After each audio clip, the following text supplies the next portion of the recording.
La grosse difficulté, là, je vais vous parler des adresses email. La grosse difficulté aujourd'hui, c'est que les adresses email, c'est le point d'entrée de nos identités numériques. Et chaque fois qu'on s'inscrit finalement sur un site, on va communiquer notre adresse email perso ou notre adresse pro. Cette adresse, elle peut être revendue, transférée. On peut bien sûr essayer de se désabonner, mais on ne sait pas trop comment ça fonctionne, si ça fonctionne toujours. Donc on crée des fois une troisième boîte pour le spam, pour les newsletters. Mais ce qui devient un petit peu difficile, c'est que au final, on multiplie les boîtes, hein, ça devient difficile à checker, difficile à gérer, et du coup, au final, on s'y retrouve pas vraiment, et c'est pas vraiment une solution satisfaisante.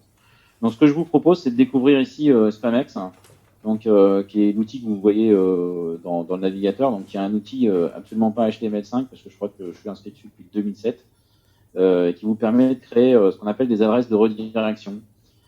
Pour les besoins de la démo, j'ai déjà créé un compte sur Spamex parce qu'il y a le temps de latence de réception des mails que je voulais éviter dans la démo. Et vous pouvez quand même tester avec un compte de démo de 15 adresses de redirection, ce qui est suffisant pour comprendre complètement en fait, comment ça marche. Donc vous allez sur Signup, hein, vous tapez votre adresse johndoe@soad.fr, vous la tapez 2 fois, vous tapez un password. Et après, il n'y a pas de souci, vous allez recevoir dans votre adresse, dans votre compte, ce qu'on appelle le compte principal, un email de confirmation. Donc, vous avez l'habitude de ce genre de mécanisme. Donc, vous cliquez sur le lien et votre compte Spamex est validé, soit en compte gratuit, soit en compte payant, si vous avez choisi de passer directement sur le compte gratuit. Voilà. Ce qui est intéressant avec Spamex, alors je l'ai pas fait ici. Je vais juste me connecter pour les besoins en fait de la suite de la démo. C'est que vous pouvez protéger plusieurs adresses email principales. Vous pouvez très bien avoir une johndoe@gmail.com et une johndoe@soad.fr dans le même compte Spamex, hein, et puis choisir de rediriger ensuite un message ou un abonnement vers l'un ou l'autre de manière complètement dynamique. Sans avoir besoin en fait, de faire plus que ça. J'utilise un petit password manager, je vous en dirai deux mots après. Donc après, pour créer une adresse de redirection, c'est très simple. Donc là, j'en ai créé déjà quelques-unes. J'en ai créé par exemple des adresses de test pour une application sur laquelle je suis en train de travailler. Donc une adresse de type dev ou une adresse de type admin. Donc ça me permet aussi d'avoir plusieurs adresses de test pour les applications sur lesquelles j'ai besoin d'avoir plusieurs identifiants et de recevoir dans mon adresse email. Donc, je vais simplement en fait créer une adresse ici. Donc, imaginons que je veuille m'inscrire sur un site qui s'appelle Pocket, donc, que j'ai ici. J'ai un problème avec le touchpad. Donc, je vais aller dans Spamex et je vais lui dire crée-moi une adresse de type Pocket.jido ou n'importe quel identifiant que je vais vouloir renseigner. Et ensuite, dans le site Pocket ici, je vais renseigner l'adresse que j'ai créée sur Spamex. Pocket.jido@spamex.com. Voilà, rien d'extraordinaire. Il va me demander un username sur ce site, donc je vais lui mettre le même. Voilà. Et un password. Alors, pour ma part, j'utiliserai un password manager, ce qui me permet de générer en fait un identifiant et un mot de passe différent pour chaque site. Vous pouvez pas le voir parce que là, je partage que le Chrome. C'est une petite boîte de dialogue qui fonctionne sur une clé USB en mode portable. Et je vais générer le mot de passe que je vais renseigner ici. Donc, je vais générer un mot de passe de 20 caractères. Donc là, il m'a demandé, vous voyez pas, je pense, d'ajouter en fait ça dans ma base de mot de passe. Donc je l'ajoute. Et voilà, je viens de créer une adresse de redirection sur un site. Donc ça, il n'y a rien de plus simple en termes de fonctionnement. Donc j'avais déjà créé des adresses de redirection. Si on regarde un petit peu avec Spamex sur InfoQ, si je regarde ma liste d'adresses, voilà, j'avais créé une adresse, je me suis abonné sur InfoQ, voilà, donc qui me permet de lire en fait les newsletters InfoQ directement et de ne pas donner mon identifiant direct sur le site. Il n'y a pas de difficulté. Ce qui est intéressant après, c'est de regarder comment ça se passe dans la boîte de messagerie. Donc, je vais aller ici. Je vais revenir en fait très rapidement en fait, sur Spamex. Et donc, typiquement sur InfoQ, donc je l'ai créé qu'hier. Spamex va juste en fait me rajouter 2 petites lignes en haut qui m'indiquent que je l'ai créé à partir de Spamex. Donc, je peux éventuellement cliquer ici et voir la fiche dans laquelle j'ai créé InfoQ, donc la même que celle que je vous ai affichée ici. Vraiment avec les informations que je l'ai sorti. Voilà, je crois que j'ai sorti la fiche Spamex. Je ne sais pas ce que vous êtes en train de voir du coup. Vous voyez Waz? Très bien. Alors, je vais déplacer.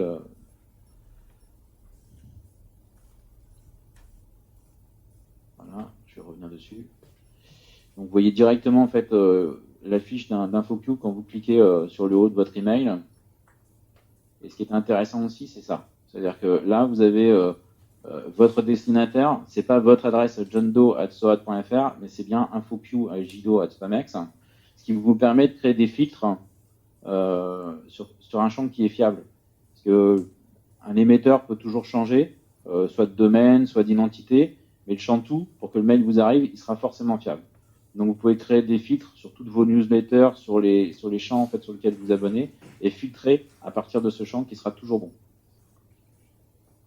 C'est le point en fait qui est intéressant. Vous pouvez aussi, donc une fois que vous avez créé les adresses de redirection, regarder dans Spamex, donc les 2 champs en fait qui sont là. Je vais réussir à cliquer dessus avec mon touchpad. Sont historiques, qui va vous donner l'historique de ce que vous avez reçu et les contacts, qui vous donne éventuellement les contacts que vous avez reçus.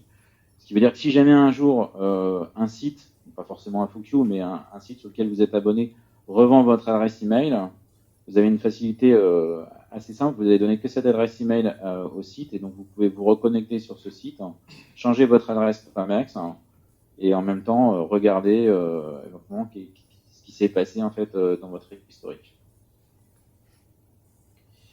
Typiquement, si je vous montre, alors je vais vous montrer à partir de mon compte perso, parce que ça c'est un compte en fait que j'ai créé pour les besoins. Voilà. Et donc si je regarde, si je fais une petite recherche sur les adresses, donc je vais rechercher, hop, je vais vous montrer en fait ce qui s'est passé avec mon ancien compte LinkedIn. Voilà, où LinkedIn, j'avais donné une convention de dommage qui était celle-ci. Vous voyez que c'est un compte qui a été désactivé parce que je recevais beaucoup de spam. Et donc j'ai changé en fait mon adresse LinkedIn en fait en quelque chose qui est différent. Mais je peux voir effectivement que ce compte il a été particulièrement spammé. Par contre, je peux retrouver éventuellement dans la page contact toutes les adresses en fait des gens qui m'ont écrit et éventuellement leur dire que mon adresse en fait a changé. Voilà. C'est assez simple à gérer en termes de fonctionnement. Il y a quelques limitations à Spamex, donc la taille des messages. Quand vous êtes sur un compte qui vaut $10, vous pouvez recevoir un message que de 500K. Donc c'est pas très très important, c'est suffisant pour tout ce qui est messages et newsletters. Par contre, dès qu'on vous envoie des pièces attachées, des documents Word ou des vidéos, il faut passer sur des solutions de type Dropbox, ou alors donner une adresse email en fait spécifique. Le point qui me gêne le plus sur Spamex, c'est vulnérable à des attaques de type man of the middle, puisque si votre compte Spamex est attaqué, vous allez perdre effectivement l'accès à toutes ces adresses email. Donc il y a des sites genre Twitter ou LinkedIn. Alors Twitter en fait a une double authentification. LinkedIn ça commence à être un petit peu plus gênant par rapport à ça, puisque du coup vous perdez aussi vos contacts professionnels, même si je pense qu'il est possible de les contacter. Certains sites refusent une adresse Spamex, donc il est possible de créer une adresse en utilisant le domaine à l'envers, zemaps.com. Ça suffit en fait normalement. Donc là, vous voyez que je peux rediriger en fait aussi vers mon adresse donc vous pouvez choisir toutes les adresses qui vont. Le site est vraiment très simple à utiliser et finalement ça permet un bon complément avec le système de gestionnaire de mot de passe. Donc tout à l'heure, je vous ai montré que j'utilisais un système de password manager, donc que j'ai placé en fait sur une clé USB cryptée et qui va du coup me permettre d'avoir un seul identifiant et un seul mot de passe par site, ce qui devient en fait très difficile de rebondir en fait sur chacun de mes comptes, puisque du coup mes identifiants et mon mot de passe sont différents. Voilà, voilà un petit peu ce que je voulais vous présenter. Je crois que j'étais un petit peu plus rapide que ce que j'avais fait en fait en termes de présentation.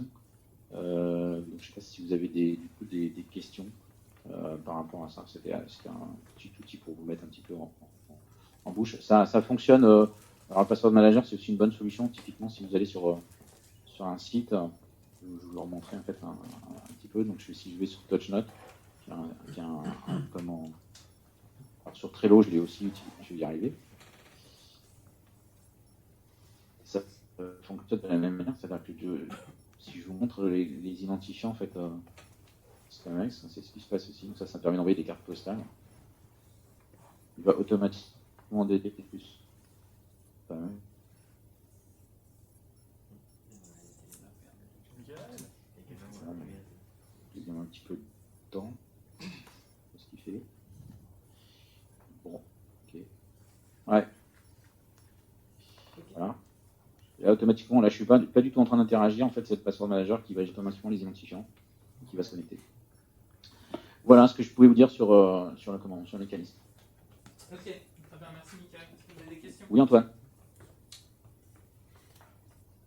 En fait, dans Google, dans Gmail, il y a si on met plus à la fin de l'email, donc par exemple Mathieu.parizeau plus Pocket plus OneNote plus Trello, ça fait déjà un peu, ça permet en fait, il ignore en fait tout ce qui est après le plus. Du coup, ça permet d'avoir une adresse différente pour chaque site. Ouais.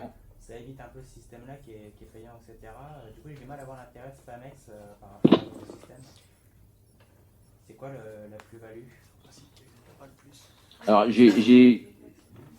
Alors, moi, j'ai effectivement entendu parler de systèmes en fait de Google où tu peux mettre le plus et tu peux mettre le point.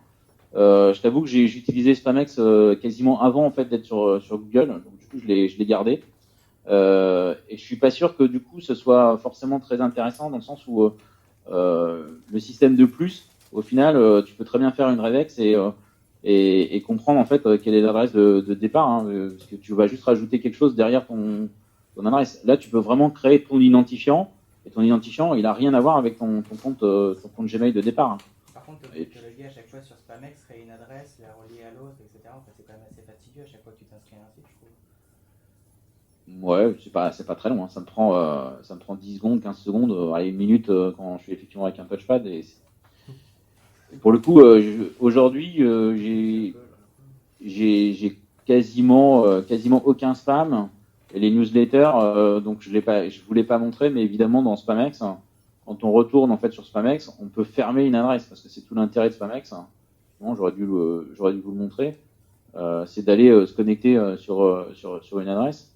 Alors, je suis sur mon compte perso.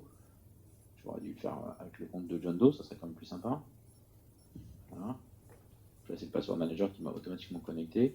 Si je vais sur le site InfoQ ou ce genre de choses, je peux très bien aller ici et lui dire je vais éditer cette adresse, je fais off, voilà, et c'est fini, j'ai plus rien. Ou alors je vais lui dire dès que j'ai reçu un message ou au bout de 20 jours, tu la supprimes. Quoi. Mais je suis d'accord qu'effectivement le mécanisme existe sur Gmail. Bon, tu peux rajouter un plus et je crois que Gmail aussi ne tient pas compte des points. Ni les majuscules. Mais tu peux désactiver ou pas cette adresse après? Ah non, en fait, c'est ton adresse. En fait, tout ce qu'il fait, c'est qu'il élimine les points, il élimine tout ce qui est suivi tout ce qui est après le plus. En fait. Et après, là, il y a une vraie plus-value. Hein? Là, il y a une vraie plus-value. Voilà, donc là, ouais, pour le coup, on peut désactiver, Oui, mais etc. avec Google, tu peux aussi faire un filtre, tout ce qui vient de là, tu le mets direct à la poubelle. Ouais, mais tu peux pas désactiver ton adresse, en fait. Mais du coup aujourd'hui, je pense que le plus, si je prends une adresse Gmail et que je sais que j'ai un plus dedans, je peux trouver l'adresse de départ en fait en enlevant le plus. On est d'accord.